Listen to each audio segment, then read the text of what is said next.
Hello అందరికీ. అందరూ ఎలా ఉన్నారు? అందరూ బాగున్నారు అనుకుంటున్నా. అందరికీ ప్రైజ్ లార్డ్. ఈరోజు మార్నింగే నేనైతే ఇంకా వాటర్ ఎలాగో మీకు తెలుసు కదా, నేను అలా తాగేసి దాని తర్వాత ప్రేయర్ అయితే చేస్తున్నానండి. ఈరోజు మీకు చాలా చెప్పాలి, చాలా చూపించాలి కూడా.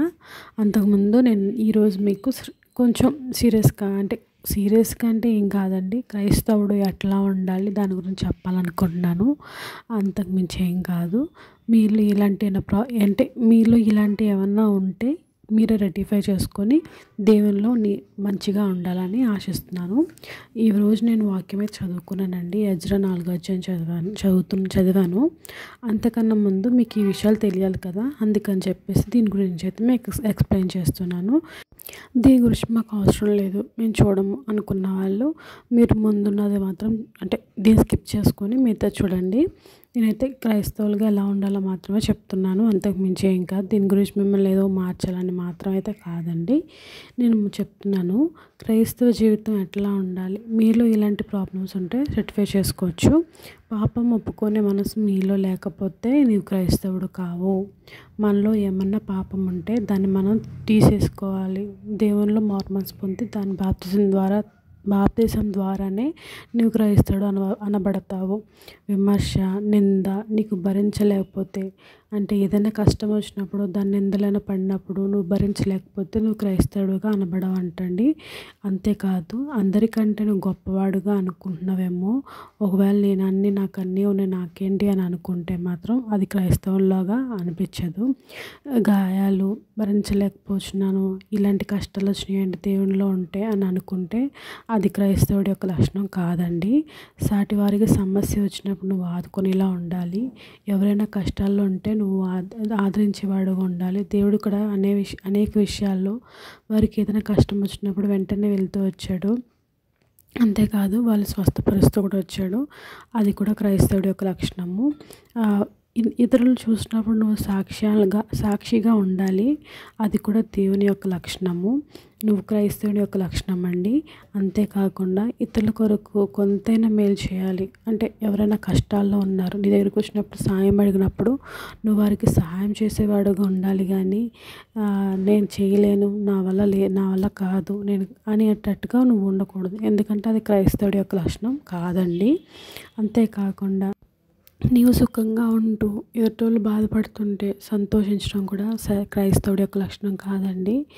ఎప్పుడైతే నువ్వు వారి యొక్క బాధను అర్థం చేసుకొని వారికి దగ్గరగా ఉండి వారితో పాటు ప్రార్థిస్తూ వారి కష్టాల్లో కానీ వారి ఇబ్బందుల్లో కానీ నిందల్లో కానీ గాయాలు పడినప్పుడు జీవితంలో ఏమీ చేయలేని పరిస్థితుల్లో వాళ్ళు ఉన్నప్పుడు నువ్వు వారిని ఓదార్స్తూ, నీ కష్టం వచ్చినప్పుడు నీకేమైనా ఇబ్బంది కలిగినప్పుడు ప్రార్థనలో గడుపుతూ దేవునిలో నువ్వు ఇంకా బలపడితేనే క్రైస్తవుడిగా నువ్వు ఇంకా జయం పొందుతూ వస్తావు.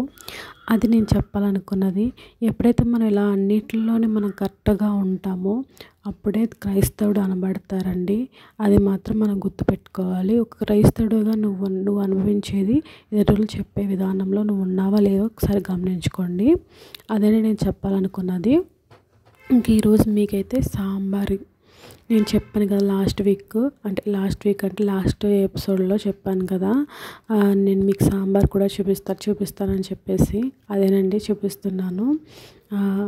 దాంతోపాటు నేను కాంబినేషన్గా చికెన్ ఫ్రై ఏదైనా ఉంటే బాగుంటుంది కదా అని చెప్పేసి నేను ఇక్కడ చికెన్ ఫ్రై అయితే చేస్తున్నానండి.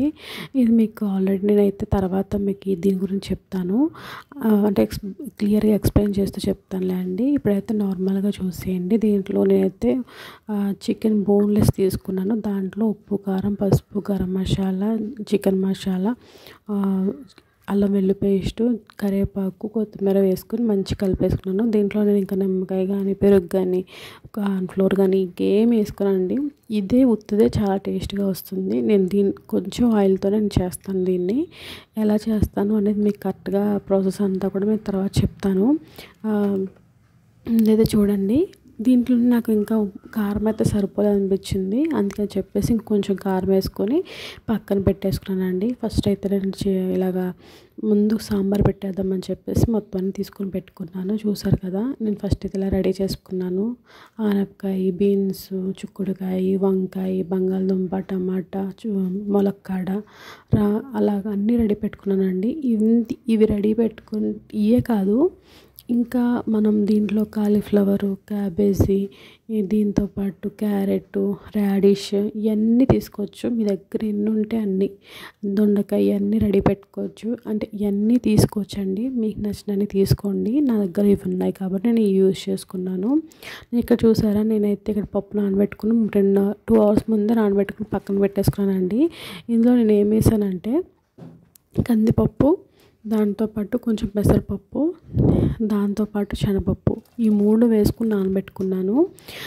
నేను ఇలాగే చేస్తాను, నా స్టైల్లో నేను చేసేది ఇలా చేస్తానండి. దీంట్లో కొంచెం పసుపు, కొంచెం దాంతోపాటు కొంచెం నూనె కూడా వేసుకున్నాను. చూసారు కదా, ఈ గ్లాస్తో వేసుకున్నాను. 1 గ్లాస్ కందిపప్పు వేసుకున్నాను. అంటే కొంచెం 2 గుప్పులేమో పెసరపప్పు వేసుకున్నాను. 1 గుప్పుడేమో శనగపప్పు వేసుకొని నానబెట్టుకొని 2 అవర్స్ నానబెట్టుకొని పక్కన పెట్టుకున్నాను. దీన్ని ఇప్పుడు నేను మంచిగా ఒక 4 విజిల్స్ వచ్చేలాగా, అంటే బాగా మెత్తగా అయ్యే వరకు నేనైతే దాన్ని అయితే ఉడకపెట్టుకుంటున్నానండి. స్టవ్ మీద పెట్టేశాను. ఇంకా చూసారా, ఇలా కట్ చేసుకుని మొత్తాన్ని ఇలా పెట్టుకున్నాను. ఎంత కలర్ఫుల్గా కనిపిస్తుంది కదా, నాకైతే చాలా బాగా నచ్చింది. మొత్తం ఇలా కట్ చేసుకున్నాను. అన్నీ కొంచెం పెద్ద కట్ చేసుకోవాలి. ఒక వంకాయ మాత్రమే నేను పక్కన పెట్టాను, ఎందుకంటే తర్వాత కట్ చేద్దామని చెప్పేసి. మీకు చూపించగా 2 ఉల్లిపాయలు తీసుకున్నాను కదా, దాన్ని నేను 1/3 అంటే 1.5 ఉల్లిపాయ అయితే కట్ చేస్తున్నాను. ఒకటైతే హాఫ్ ఉల్లిపాయ అయితే పక్కన పెట్టేసుకొని దాన్ని తర్వాత తాలింపులు వేద్దామని పక్కన పెట్టేశాను. ఫస్ట్ అయితే మనం దీంట్లో అంటే సాంబార్ కోసం నేను చెప్పేది, దాంట్లో ఆయిల్ వేసుకోవాలండి. నేనైతే ఇక్కడ పప్పు నూనె వాడాను, మీ దగ్గర ఏ నూనె అయినా వాడుకోవచ్చు. నేనైతే పప్పు నూనె అయితే మంచిగా అనిపిస్తుంది, స్మెల్ బాగుంటుంది, టేస్ట్ కూడా ఇంకా ఎన్హాన్స్ అవుతుంది అని చెప్పేసి అది వాడానండి. దాంట్లో నేను ఏం చేశానంటే జీలకర్ర, కొంచెం మెంతులు తీసుకున్నాను, దాంట్లో కొంచెం కరివేపాకు, దాంతోనే పచ్చిమిర్చి వేసుకుని మంచిగా వేగనిచ్చానండి. ఈ మంచిగా వేగితే బాగుంటుంది, ఆ టేస్ట్ కూడా బాగుంటుంది, అందుకని చెప్పేసి కొంచెం వేగనిచ్చాను. ఇప్పుడు ఏం చేయాలంటే మనకు ముందుగా ఫస్ట్ అయితే నేను ఇక్కడ అంటే కొంచెం ఎక్కువసేపుడికి మనం ఫస్ట్ వేసుకోవాలి, అందుకని చెప్పి నేను ఇక్కడ ఫస్ట్ అయితే ఆనపకాయ అయితే వేసుకున్నానండి. ఎందుకంటే కొంచెం క్వాంటిటీ ఎక్కువ కదా, టేస్ట్ దీనివల్లనే ఎక్కువ అవుతుంది. సాంబార్లో ఆనపకాయ లేకుండా టేస్ట్ అయితే బాగోదు, కాబట్టి నేనైతే ఆనపకాయ ఫస్ట్ వేసుకొని మంచిగా వేగనిచ్చాను. దీంట్లోనే చిక్కుడుకాయలు వేసుకున్నానండి. నా దగ్గర ఉన్నాయి, నేను వేసుకున్నాను, మీ దగ్గర లేకపోతే స్కిప్ చేయొచ్చు. నేనైతే చిక్కుడుకాయలు కూడా వేసుకుని వీటిని కూడా మంచిగా వేగనిచ్చానండి. హై ఫ్లేమ్లో పెట్టద్దు, ఫస్ట్ ఉప్పు వేయద్దు, అవి వేయకోకుండా మంచిగా వేగనివ్వండి. ఎందుకంటే మన నూనెలో వేపాలనుకుంటున్నాం కాబట్టి. నేనైతే ఫస్ట్ నూనెలో వేపుకుని తర్వాత వాటర్ అనేది వేసుకుంటాను. దీంట్లోనే బీన్స్, ములక్కాడ, దాంతోపాటు ఇక్కడ ఏంటది బంగాళదుంప కూడా వేసుకొని మంచిగా వేగనిచ్చాను. ఇప్పుడు నేను దీంట్లోనే కొంచెం అల్లం వెల్లుల్లి పేస్ట్ అయితే వేసానండి. అంటే ఎంతో కాదు, కొంచెం నూనెలో వేగితే కొంచెం బాగుంటుంది, ఎందుకంటే కొంచెం టేస్ట్ అనేది కొంచెం మారాలి, అంటే ఒకేలా ఉండకుండా కొంచెం బాగుంటుందని చెప్పేసి అది కూడా వేసి బాగా వేగనిచ్చాను. లాస్ట్లో నేనైతే ఇందులో టమాటాలు, వంకాయలు కూడా వేసుకున్నాను, ఎందుకంటే వంకాయలు తొందరగా ఉడికిపోతే మెత్తగా అయిపోతాయి. మనకి సాంబార్లు వేసినప్పుడు అన్ని వంకాయలు అన్నీ మెత్తగా అయిపోతే బాగా అన్నీ కనిపించవు కదా, అందుకని చెప్పేసి లాస్ట్లో వేసుకోవాలి. నేను చూసాను ఇప్పటివరకు నేను ఉల్లిపాయలు వేయలేదు, దాంతోపాటు ఉప్పు కూడా వేయలేదు. ఇప్పుడు నేను ఉప్పు వేసుకొని 1-2 నిమిషాలు మగ్గనిచ్చాను. ఇక్కడ నేను చూపిస్తున్నాను అదేనండి. మొత్తం 3 పొయ్యిల మీద 3 పెట్టేశాను. ఒక పక్కన రైస్ అండి, అది దాని మధ్యలోనేమో పప్పు పెట్టాను. ఇక్కడేమో అన్నీ రెడీ పెట్టినాను కదా చూపిస్తున్నాను. షింక్లో కూడా గిన్నెలు ఉన్నాయి, కూడా కడగాలి అని చూపిస్తున్నానండి. చూసారు కదా, ఇప్పుడు చూడండి వాటర్ కూడా ఎలా వస్తున్నాయో చూసారా. ఎందుకంటే అప్పటి వరకు మనం ఉప్పు వేయలేదు కాబట్టి, ఉప్పు వేసిన తర్వాత వాటర్ వస్తుందండి. అందుకని నేను ముందే మనం నూనెలో వేపుకుంటే మనకి వాటర్ అనేది రాదు, అందుకని నూనెలో వేపుకున్న తర్వాత లాస్ట్లో ఉప్పు అనేది వేసుకోవాలి. ఇక్కడ చూసారు కదా, నాకు ఎందుకు పెద్దగా అనిపించింది, వేద్దాం అనుకున్నాను కానీ ఎందుకులే అని చెప్పేసి వేసాను. కానీ లాస్ట్కి అన్నీ ఊడిపోయినాయిలేండి. ఇవి వేపినప్పుడే సగం అదే మొత్తం పాయల కింద వచ్చేసింది. ఇంకా దీంట్లోనే కొంచెం కొత్తిమీర అనేది వేసుకొని వాటర్ అనేది వేసుకోవాలండి. మనకి ఎంత వాటర్ కావాలో అన్ని వాటరు, ముక్కలు మునిగేంత వరకు వాటర్ వేసుకున్నాను నేనైతే ఇక్కడ. వేసుకొని మంచిగా ఉడకనిచ్చానండి. ఒక 5 minutes అలా ఉడకనిచ్చాను. దీంట్లోనే కొంచెం కొత్తిమీర కరివేపాకు కూడా వేసుకుంటే ఇంకా మంచిగా అనిపిస్తుంది. ఇది మరుగుతూ ఉంటుంది. ఒక 5 minutes మరిగిన తర్వాత చూపిస్తానండి. ఇలా మరిగిన తర్వాత నేను ఏదైతే పప్పు చూసానండి, పప్పు అయితే మంచిగా ఉడికిపోయింది, మెత్తగా అయిపోయింది. కాబట్టి ఒకసారి నేను పప్పు గుత్తి పెట్టుకొని మంచిగా మెదిపేసుకొని ఇది కూడా దీంట్లో వేసుకున్నాను. దీంతో పప్పుతో పాటు ఉడుకుతుందండి. ఇప్పుడు ఆ టేస్ట్ కూడా బాగుంటుంది. కాబట్టి ఇప్పుడే అంటే మనకి పొంగొచ్చి ఒక 5 minutes ఆగిన తర్వాత ముక్క మంచిగా ఉడికింది అనుకున్న తర్వాత దీంట్లో పప్పు వేసేసుకోవచ్చండి. నేనైతే ముందుగానే వేసేసుకున్నాను. నాకు ఈ టైంలో వేసుకుంటే నాకు నచ్చుతుంది. ఎందుకంటే పప్పు కూడా దాంట్లో ముక్కల్లోకి వెళ్ళి మంచి టేస్ట్ అనేది వస్తుంది. ముక్కలు కూడా టేస్ట్గా అనిపిస్తాయి. ఇక్కడ నేనైతే చింతపండు ఫస్ట్ నానబెట్టుకోలేదు. అందుకని చెప్పేసి నేను ఇక్కడ ఒక చిన్న నిమ్మకాయ సైజ్ అంతా చింతపండు అయితే తీసుకొని నానబెట్టుకున్నానండి. వేడి నీళ్ళు నానబెట్టేసుకున్నాను కాబట్టి వెంటనే వేసాను. మీరు అలా చేయకండి, ముందే నానబెట్టుకుని పక్కన పెట్టుకోండి. దీంట్లో నేనైతే కొంచెం కొత్తిమీర ఫ్లేవర్ కూడా బాగుంటుంది కాబట్టి నేను ఏం చేశానంటే కొత్తిమీర అనేది మళ్ళీ వేసుకున్నాను. కొంచెంగా వేసుకుంటే ఇంకా బాగుంటుంది, ఫ్లేవర్ అనేది పెరుగుతుందని నా ఉద్దేశం అండి. ఇక్కడ నేనైతే పసుపు కొంచెం కారం వేసుకొని ఒకసారి తిప్పుకుంటున్నాను. అంటే కలుస్తుంది లేదని చెప్పేసి అంతలా తిప్పాను. అలా తిప్పుకొని మళ్ళీ మూత పెట్టి ఒక 5 minutes అనేది ఉడకపెట్టానండి. చూసారు కదా, ఇక్కడైతే మంచిగా ఉడికిపోయిందండి. అందుకని దీంట్లో అయితే నేనైతే సాంబార్ పౌడర్ అయితే వేసుకున్నానండి. 1.5 వేసుకున్నాను. 2 spoons వేద్దాం అనుకున్నాను కానీ నాకు ఎందుకు అంత ఎక్కువ అంటే ఎక్కువ నాకు మసాలా ఇష్టం ఉండదండి మెయిన్. అందుకని చెప్పేసి నేను 1.5 వేసుకొని ఆఫ్ చేసేసాను. ఈ రెమెడీ కూడా నేను త్వరలో మీకు చెప్తాను, ఎలా చేసుకోవాలో కూడా చూపిస్తానండి. ఇంట్లో చేసింది అది చాలా బాగుంటుంది, ఫ్లేవర్ కూడా బాగుంటుంది, చాలా సింపుల్గా అయిపోతుంది. దీంట్లోనైతే ఇది ఉడుకుతుంది కదా, ఈ టైంలో మనం కొంచెం కొత్తిమీర దాంతోపాటు కొంచెం మిరియాల పౌడర్ కూడా వేసుకొని దించేసుకోవచ్చండి. ఇంకో 5 minutes ఆగి 5 minutes ఉడికిన తర్వాత దించేసుకోవడమేనండి. అంటే మొత్తం అంతా ఉడికిపోయింది అనుకున్న తర్వాత మీరు దించేసుకోండి. నేను ఇక్కడ తాలింపు కోసం అని చెప్పేసి నేను పప్పు నూనె వాడానండి. పప్పు నూనెలో ఫస్ట్ అయితే ఆయిల్ మంచిగా వేడెక్కిన తర్వాత దాంట్లో కొంచెం ఆవాలు జీలకర్ర వేసుకొని మంచిగా వేగిన తర్వాత కరివేపాకు వేసుకున్నాను. కరివేపాకు కూడా మంచిగా వేగిన తర్వాత నేను ఇక్కడ ఉల్లిపాయలు వేసుకున్నాను. ఉల్లిపాయలు అనేది బ్రౌన్ కలర్ వచ్చే వరకు వేగాలండి.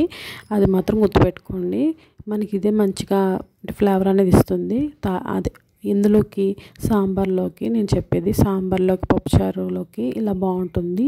ఇది మంచిగా వేగిన తర్వాత దీంట్లో కొంచెం ఒక 4 రెబ్బలు ఎండు వెల్లిపాయ దాంతోపాటు ఎండుమిర్చి కూడా వేసుకొని మంచిగా వేగనిచ్చి దీంట్లో కొంచెం కొత్తిమీర కూడా వేసుకున్నాను నేను.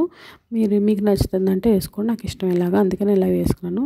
దాంట్లోనే కొంచెం వేడిగా ఉన్నప్పుడే మనం దీంట్లో వేసుకుని వెంటనే మూత పెట్టేసుకోవాలి తాలింపు అనేది.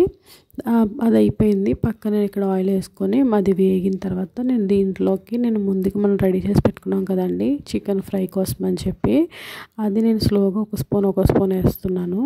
ఒకసారి వేసేయచ్చు, అంటే ఒకసారి మీద పడుతుందని చెప్పి స్లోగా ఒకటి వేసుకుని తర్వాత మొత్తం అంతా వేసేసుకున్నాను. కొంచెం ఆయిల్ వేసుకున్నానండి, కానీ టేస్ట్ మాత్రం చాలా బాగుంటుంది. కొంచెం ఆయిల్లోనే మనకి సరిపోతుంది, ఎందుకంటే ఆయిల్ కూడా మంచిది కాదు కదా. అందుకని చెప్పి నేను ఇలాగా ఫస్ట్ ఒక 10 to 15 minutes వరకు స్లో ఫ్లేమ్ మీద ఉడకపెట్టాలండి. అప్పుడు మంచిగా లోపల వరకు కుక్ అవుతుంది. దాని తర్వాత మనం హైలో పెట్టుకోవాలి. ఎప్పుడంటే ఒక 5 minutes ఒక 10 minutes అయిన తర్వాత మనకు తెలుస్తుంది కదా ముక్క కొంచెం మెత్తగా అయింది అనుకున్న తర్వాత అప్పుడు మనం దీన్ని హైలో పెట్టుకుని మంచిగా వేగనిచ్చుకోవాలండి. అప్పుడు మనం బయట కొన్నట్టుగా వస్తుంది. మనం తక్కువ ఆయిల్లో చేసుకున్నాం కాబట్టి మనం ఇలా చేసుకోవచ్చు. ఒకసారి హైలో పెట్టుకుని చేసేసుకుంటే మధ్యలో ఉడకదు, కాబట్టి నేను ఇలా చేసుకుంటాను. ఇదండి సీక్రెట్ అనేది. నేను ఇలా చేస్తానని చెప్తున్నాను, సీక్రెట్ లేదు అదేం లేదండి. నా స్టైల్లో చెప్తున్నాను అంతే అండి. ఇంకా అది అయిపోయిందా తీసుకొని పక్కన పెట్టుకున్నాను. చూడండి ఎంత బాగా అనిపించిందో నాకైతే.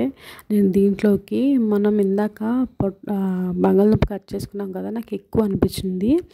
ఇద్దరికి సాంబార్ ఇంతెందుకు అని చెప్పేసి బంగాళదుంప అంత ఎక్కువ అనిపించింది, అందుకే తీసేసుకొని వాటిని కూడా ఫ్రై చేసేసుకున్నాను. దాంతోపాటు కొంచెం పకోడీ ఉంది, అంటే మా హస్బెండ్ తీసుకొచ్చారు వచ్చేటప్పుడు. అవి కూడా దాంట్లో పెట్టుకున్నాను తిందామని చెప్పేసి. అవే చూపిస్తున్నానండి. ఇక్కడ చూసారు కదా సాంబారు. నిజంగా చెప్తున్నానండి, సాంబార్ ఎంత బాగుందంటే మాటలో చెప్పలేను. నా సాంబార్ అంటే మా ఇంట్లో అందరికీ చాలా ఇష్టం. మా నైబర్స్ కూడా చాలా ఇష్టంగా అడుగుతారు, అమ్మో సాంబార్ పెడితే ఇవ్వు మాకు కూడా అని. అంత ఇష్టంగా తింటారు. అంటే ఇష్టపడతారు, తీసుకురా అమ్మో ఇస్తే బాగుండు అన్నట్టుగా ఆలోచిస్తారండి. నేనేమి గొప్పగా చెప్పుకోవట్లేదు, ఉన్నది చెప్తున్నాను మాత్రమే. నేను చెప్పాల్సింది అది చెప్పాలి కదా, మీకు కూడా తెలియాలి కదా అని చెప్తున్నాను. ఇక్కడ కొంచెం పకోడీ, చికెన్ పకోడీ, దాంట్లో పొటాటో ఫ్రై, దాంతోపాటు ఇక్కడ అదే ఆనియన్ పకోడీ, దాని తర్వాత కొంచెం గోంగూర పచ్చడి పెట్టుకొని మంచిగా తిన్నానండి. నిజంగా నాకైతే ఈ మధ్యన మా హస్బెండ్ అంటున్నారు, ఏంటమ్ము ఇంత బాగా చేస్తున్నావు వంటలో, అంటే కొత్తగా అలా అంటే ఏంటి బాగా చేస్తున్నావు, నేను బాగా చేస్తాను. కాకపోతే ఏంటంటే ఆయనకి ఈ మధ్యన కొంచెం ఆయనకు నచ్చినవి పెడుతున్నాను. ఎందుకంటే ఇంతకుముందు ఓన్లీ వెజిటేబుల్స్ మాత్రమే తినిచ్చేదాన్ని. వెజిటేబుల్స్లో ఇలా వెరైటీగా చేసుకోవచ్చు, తినొచ్చు అని చెప్పేసి నేను ఆయనకి ఇష్టంగా చేస్తూ దాంతోపాటు హెల్తీగా పెట్టాలి అని నా ఉద్దేశము. అందుకనే నేను మాతో పాటు మీరు కూడా చూడాలి, మీరు కూడా ఇలా చేసుకోవాలి అన్నట్టుగా నేను చేస్తున్నాను. అది నేను చూపిస్తున్నాను. సాంబార్ అయితే చాలా చాలా చాలా బాగుంది. ఒక్కసారి ట్రై చేసి చూడండి, మీకు కూడా నచ్చుతుంది. అంతేకాదండి, నేను చెప్పాను కదా క్రైస్తవుడి యొక్క లక్షణాలు ఎలా ఉండాలని చెప్పేసి. ఒక్కసారి ఆలోచించండి. మనం బతుకుతుంది దేవుని యొక్క వెలుగులో బతుకుతున్నాం. దేవుడు మనకి ఆరోగ్యాన్ని ఇచ్చాడు, బలం శక్తిని ఇచ్చాడు, మంచి ఆహారాన్ని ఇస్తున్నాడు. మనకు కావాల్సినవన్నీ ఇస్తున్నప్పుడు మనం దేవుని కోసం మనం ఏం చేస్తున్నాం, మన జీవితం ఎట్లా ఉంది, ఆయనతో మనం జీవిస్తున్నప్పుడు మనం ఆయన వారమని చెప్పుకుంటున్నాం, క్రైస్తవుడు అని చెప్పుకుంటున్నాం. నువ్వు ఎలా ఉన్నావు ఒకసారి గమనించుకోండి. మీకు ఈ వీడియో వల్ల మీకు ఏమన్నా యూస్ఫుల్ అనిపిస్తే మాత్రం ఖచ్చితంగా లైక్ చేయండి, షేర్ చేయండి, కామెంట్ చేయండి, సబ్స్క్రైబ్ చేయడం మాత్రం మర్చిపోకండి. Thank you for watching. Thank you so much అండి.